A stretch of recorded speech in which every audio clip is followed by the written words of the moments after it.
Agora vamos dar uma olhada nas funções de hash criptográficas. Lembrando que essa parte aqui, as partes são sempre complementares, né? Mas a função hash criptográfica aqui não diretamente ela está ligada à infraestrutura de chaves públicas, por exemplo, né? É geralmente uma técnica utilizada separada ou pode ser acrescida de encriptação e decriptação.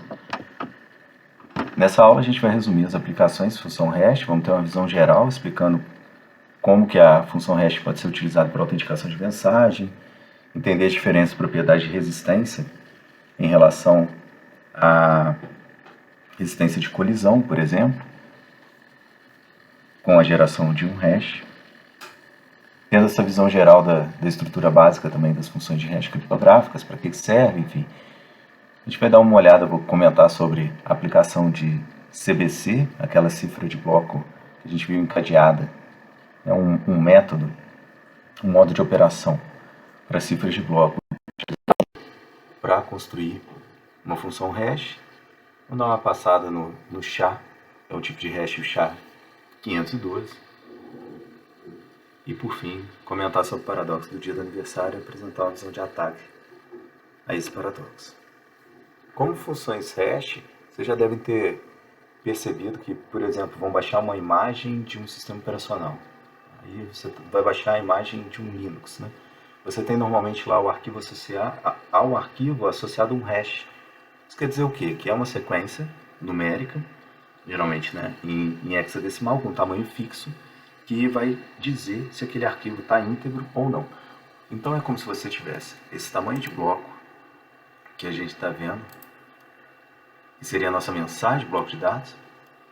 Ele tem L bits, e independentemente do tamanho desse L bits, a gente vai ter uma saída de tamanho fixo.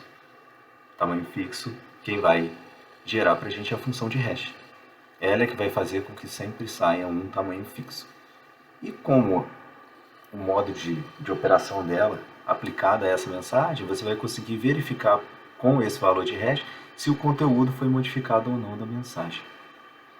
Então, a função de hash ela vai aceitar um tamanho variável de mensagem M como entrada e produzir um hash de tamanho fixo de tamanho chamado H, né? Onde Hzão de M é igual a H. A gente vai ver que funções de hash criptográficas são interessantes para manter tanto a autenticação e também prover integridade de dados, verificação da integridade de dados. Aqui a gente vê a aplicação em funções de hash para autenticação de mensagem. E no caso, o cuidado com o resumo da mensagem. Resumo da mensagem é o que a gente fala sobre a parte hash inserida em uma mensagem a ser enviada. Primeiro vamos cuidar do lado esquerdo aqui, onde a gente tem a Alice conversando com o Bob. O que ela faz tem os dados, ela passa por uma função hash. Esses dados então geram uma saída em hash. Esse bloco é acoplado aos dados e enviado. Quando chega para Bob, ele recupera os dados e extrai o pedaço que é referente ao resumo da mensagem. Aplica a função hash e verifica se está ok. Então ele faz o hash dessa mensagem e verifica com o resumo da mensagem, que é a resposta do hash. Se ambos baterem e estiverem iguais, quer dizer que a mensagem está íntegra, né? Ela não foi modificada em nenhum ponto. Então você sabe que um arquivo de texto, por exemplo, chegou da forma que ele foi enviado, porque você acoplou ali uma forma de verificação. Já nesse outro caso, a gente tem nesse mesmo ambiente um atacante, o Darth, que está no meio. O que ele vai fazer aqui é um ataque do tipo homem no meio. Por quê? Porque a gente enviou os dados em texto puro e colocou o hash lá no final. Quando isso aconteceu, o Darth interceptou os dados, tirou os dados e modificou eles. Como ele tinha o resumo, né? O que ele fez foi gerar um novo resumo desses dados modificados e acoplar aqui para esse envio dos dados modificados. Quando chega para Bob, ele simplesmente acha que os dados modificados com o hash resultante desses dados modificados é verdadeiro. Então ele faz a operação que ele estava acostumado e acaba sendo atacado nesse momento, né, já que teve uma pessoa no meio aqui que modificou os dados e isso não foi perceptível. Mas a parte que eu quero que vocês entendam mais nesse momento é a gente tem então mensagem, geração de hash para mensagem, que vira o resumo da mensagem, e você pode enviar o texto em texto puro, ou pode aplicar um algoritmo de criptografia em cima desse conjunto todo de dados. Aqui tem então uns exemplos do que seria a autenticação da mensagem utilizando algumas técnicas, tá? Então aqui a primeira, a mais simples aqui que a gente está vendo, a mensagem, foi extraído um hash referente ao resumo da mensagem. Esse resumo da mensagem foi simplesmente concatenado com a mensagem, é o mesmo exemplo anterior. E aqui o que foi feito é que foi a mensagem com o resumo encriptado utilizando a chave K. Quando chega no destino, o que ele faz é primeiro decriptar e depois fazer os passos para recuperar a mensagem, gerar o hash dela e comparar com o resumo da mensagem. Isso faz com que você entenda que ela está autenticada, a mensagem está íntegra também. Outra forma que existe seria você trafegar o texto, a mensagem de texto, em texto puro, e o hash, o resumo do hash, você não permitir que ninguém consiga entender, porque você vai incorporar, vai aplicar a encriptação com a chave K em cima somente do resumo. E aí então esse pedaço da mensagem, referente ao resumo da mensagem, ele está encriptado. Então só quem tem a chave K que vai conseguir recuperar para então fazer o hash dessa mensagem e bater com o hash que veio no resumo após estar decriptado. Isso faz com que você então consiga manter a mensagem da maneira original até o seu destino, sem permitir que alguém modifique no meio do caminho. Então o hash ele vai servir para isso, a gente verificar mensagem, pacote, arquivos maiores, né? Então as funções de hash são bem interessantes, bem aplicáveis. Aqui tem um outro exemplo, que seria eles, tanto o lado, por exemplo, de Alice e Bob, né, remetente e destinatário, eles compartilham de um segredo, que é o segredo S. Esse segredo poderia ser um número, por exemplo, uma sequência de bits, um byte, por exemplo, que vai ser concatenado com a mensagem. Então já vai modificar essa mensagem e vai gerar um hash aqui. Isso depois é concatenado da mesma forma que a gente tem lá a mensagem original e o hash, que é o resumo da mensagem. Só que esse hash agora não tem só o resumo da mensagem, mas sim o resumo da mensagem concatenado com esse S que ambos conhecem. E aí é feita a volta desse lado. Essa é uma forma de tentar também dificultar que o atacante consiga personificar, né, já que ele não tem esse S. Né.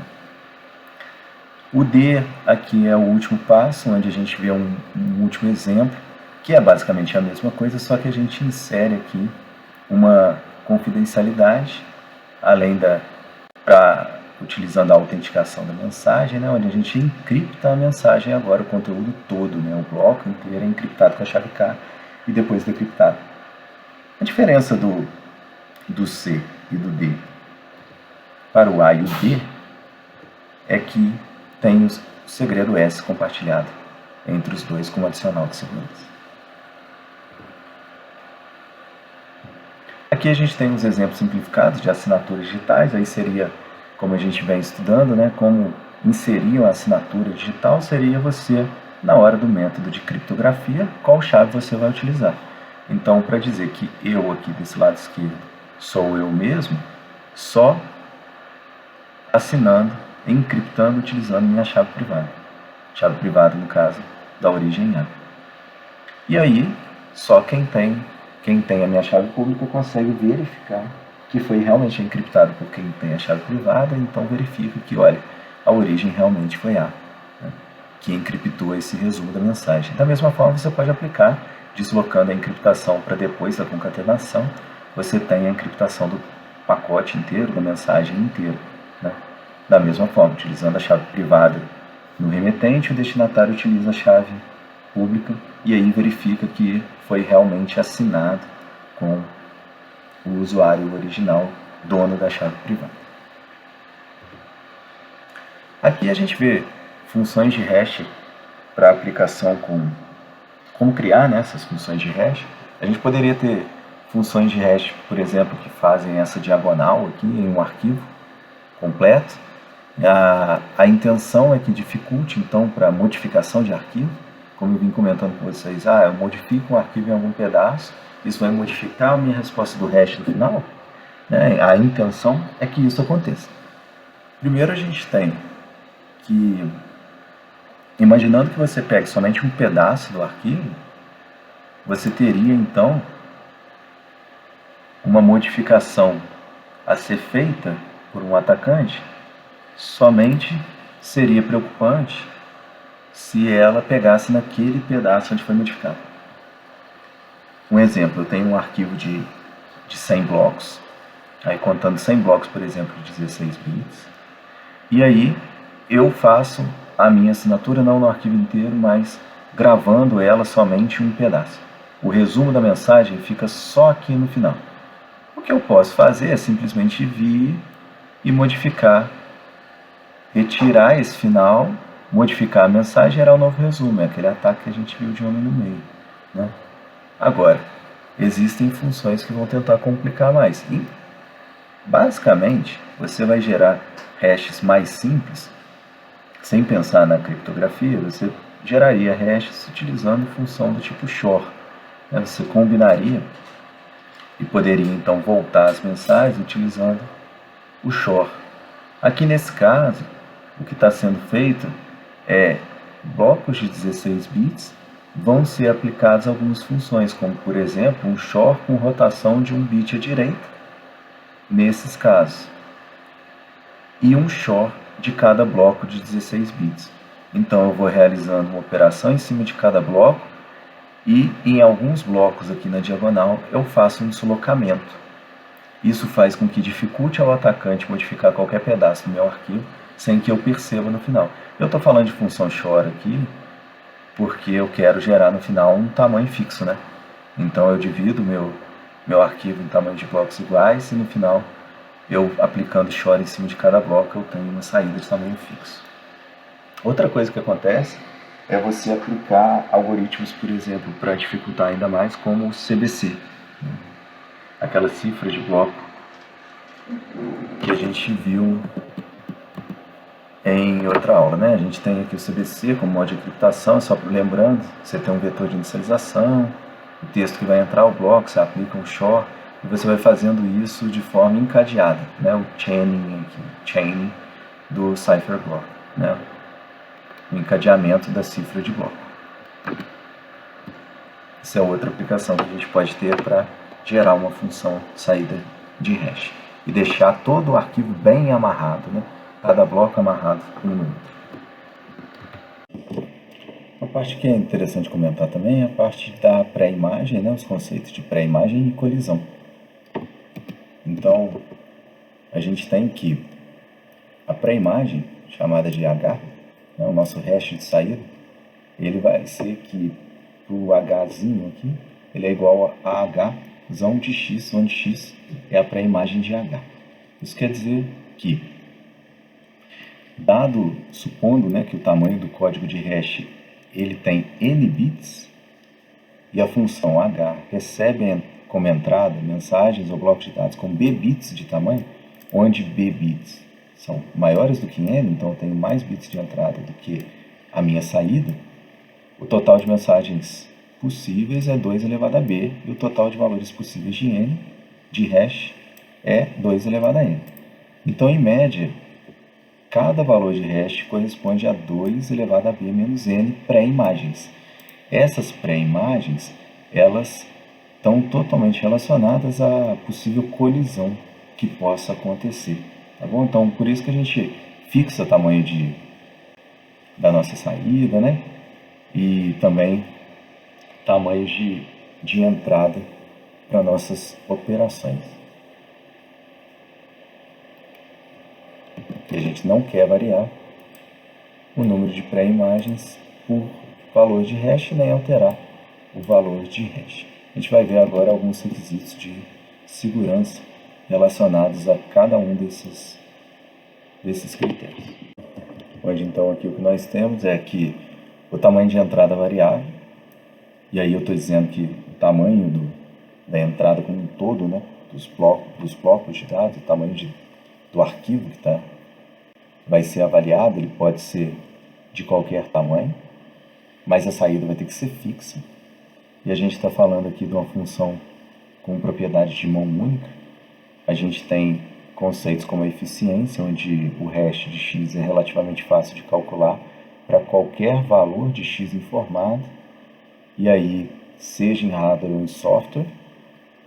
A gente sabe que a encriptação é custosa em nível de software, geralmente, e em nível de hardware é sempre mais rápido, né? Mas a gente quer que essas funções de encriptação também tenham um custo baixo em nível de software. A resistência à pré-imagem, isso quer dizer relacionado à propriedade de mão única, onde qualquer valor de hash H informado tem que ser impossível encontrar Y, de modo que o hash de Y retorna, né?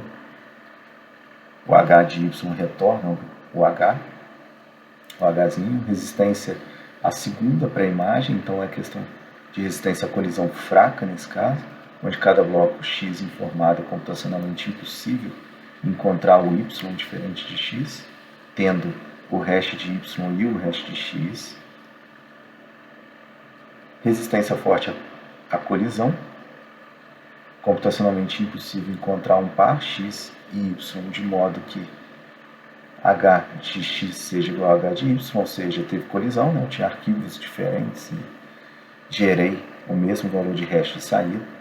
E a pseudo-aleatoriedade, que é a saída de H tem que atender a padrões de pseudo-aleatoriedade. Então, eu tenho que reduzir essa colisão, gerando essa pseudo-aleatoriedade.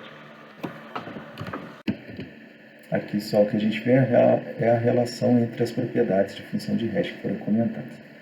Resistência à colisão, incorporada a resistência segunda pré-imagem, e também a resistência à pré-imagem e a relação entre elas.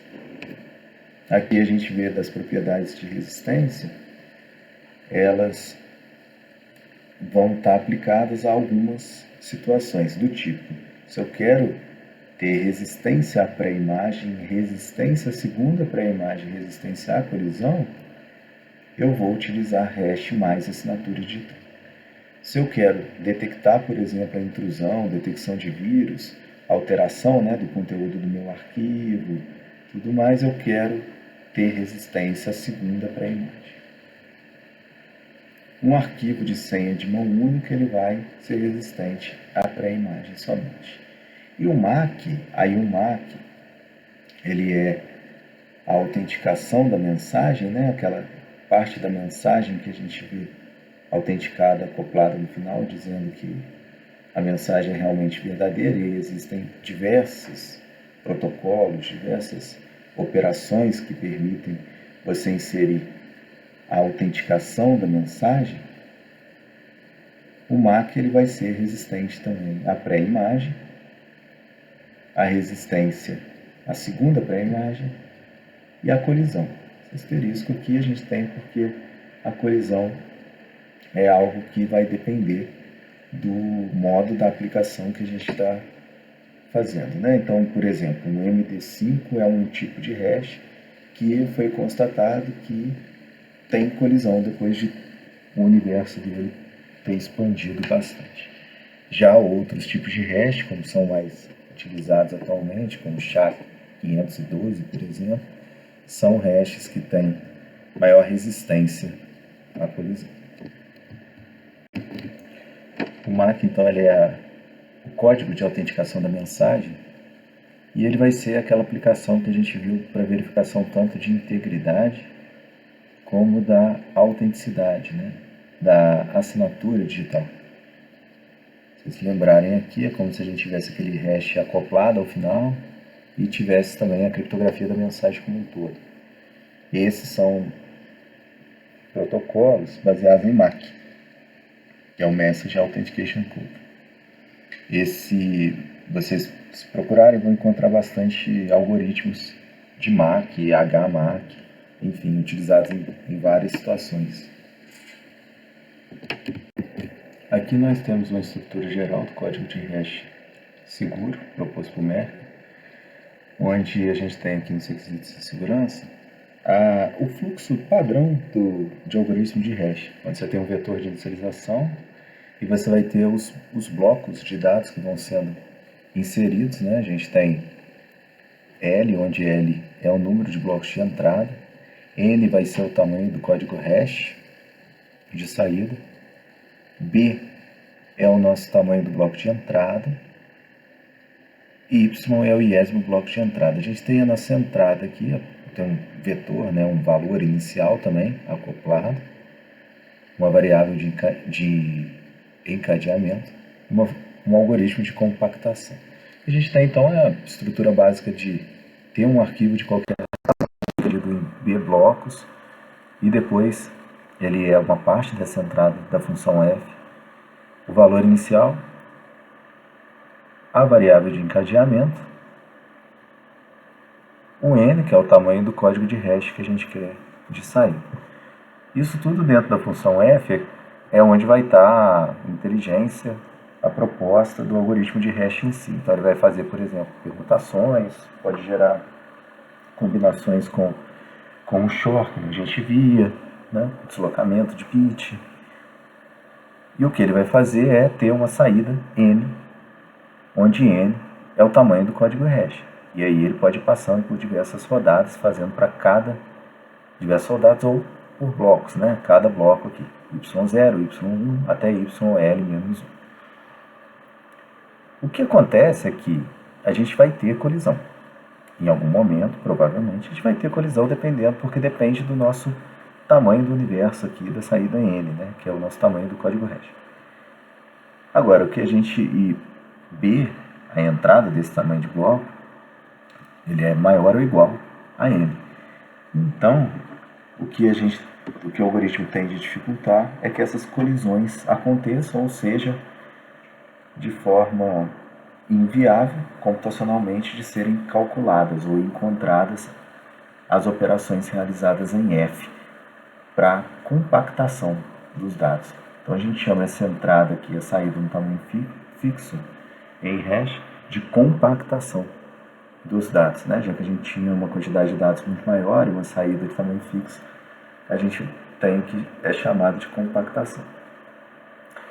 Então o atacante, o criptoanalista, o que ele vai tentar resgatar nesse meio é entender as operações que foram realizadas até, por fim, voltar e resgatar o valor inicial. Se ele resgata o valor inicial, ele tem o início de todo o processo e ele consegue reproduzir em outros blocos e fazer a volta. Mas essa é a estrutura básica, então, do algoritmo de hash com as entradas dos blocos. Aqui a gente tem a comparação dos parâmetros para o algoritmo Secure Hash, que é o SHA, o SHA. O SHA ele varia o nome, né, de 1, 224, 256, 384 e 512. Isso está relacionado ao tamanho do resumo da mensagem que ele gera, onde SHA-1 parte de 160 e depois os valores são referentes ao tamanho em si da cadeia de bits. Então a gente tem aqui um tamanho da mensagem menor do que 2 elevado a 64 e a gente só aumenta a partir do 384 para 2 elevado a 128, o tamanho da mensagem como um todo, sendo que o tamanho dos blocos vão ser de 512 até o SHA-256 e 1024 para o SHA-384 e 512. O tamanho da palavra vai ser de 32 e nos últimos SHAs mais atuais 64. Isso facilita na hora do processamento, por exemplo, dependendo da sua arquitetura. E o número de etapas que são executadas. A gente tinha 80 no SHA-1, depois são 64 etapas e volta para 80 etapas. E para então dar uma olhada no SHA, a gente tem o 512, onde a gente vê aqui a formatação dele em blocos de 1024. E a gente vê cada uma das rodadas aqui que acontece no SHA-512 e é interessante dar uma olhada pelo livro, onde a gente separa aí, etapa 1, por exemplo, é de anexar os bits de preenchimento. Aí os bits de preenchimento que vão estar no intervalo de 1 a 1024 e vão ser colocados no final da mensagem, respeitando o valor da congruência de 896, módulo 1024. Anexa o tamanho, bloco de 128 anexada a mensagem, e é o que a gente vê aqui no final. A gente vê a inicialização do buffer de hash, que é um buffer que vai ser utilizado para manter os resultados intermediários e finais da função de hash, e aí eles são inicializados com esses valores, um buffer de 512 bits.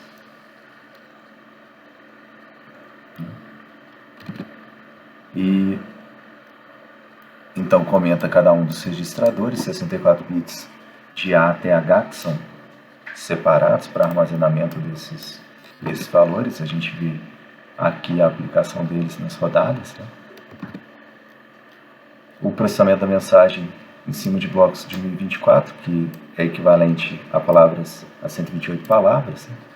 Que essa é a parte em si, que é o núcleo do algoritmo, que são as 80 rodadas que são executadas pelo nosso algoritmo aqui, tá?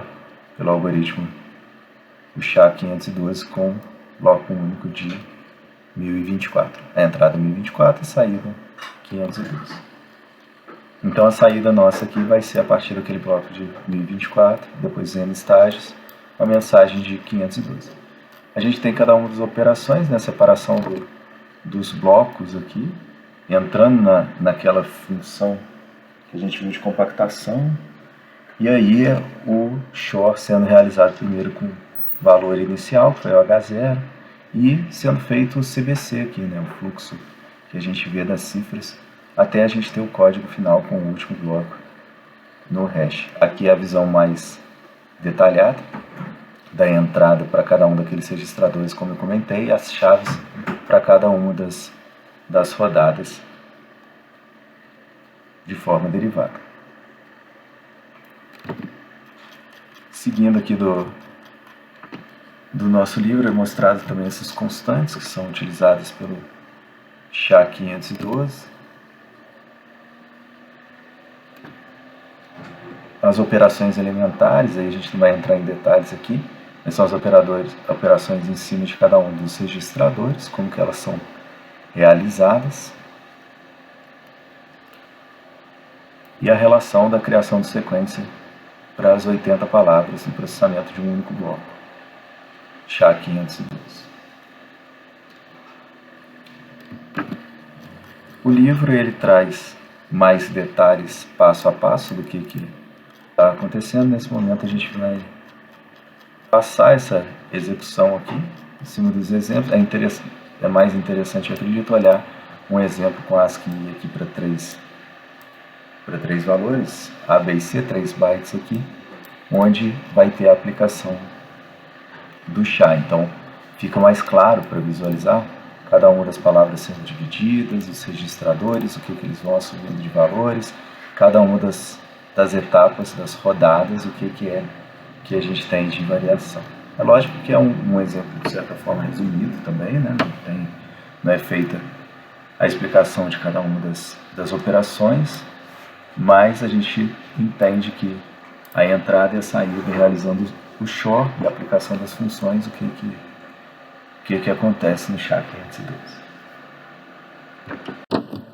Então, se vocês quiserem dar mais algumas olhadas em funções hash, basicamente a gente vai seguir elas vão seguir aquela ideia do modelo de Merck, e a gente deu uma olhada rápida no SHA-512, né? Mas fica claro aqui para vocês que, olhando na página do NIST aqui, a gente tem as funções hash, então algoritmos aprovados aqui, a gente tem, por exemplo, o SHA-1 e tem a família do SHA-2, que é toda essa que a gente estava vendo, né? A gente tem uma olhada no 512, e tem outros tipos de hash também.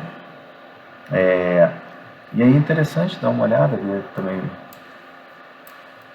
o SHA-3 com funções derivadas, e o objetivo principal é que entendesse como que funciona principalmente essa entrada de um valor e saída de um valor fixo, né?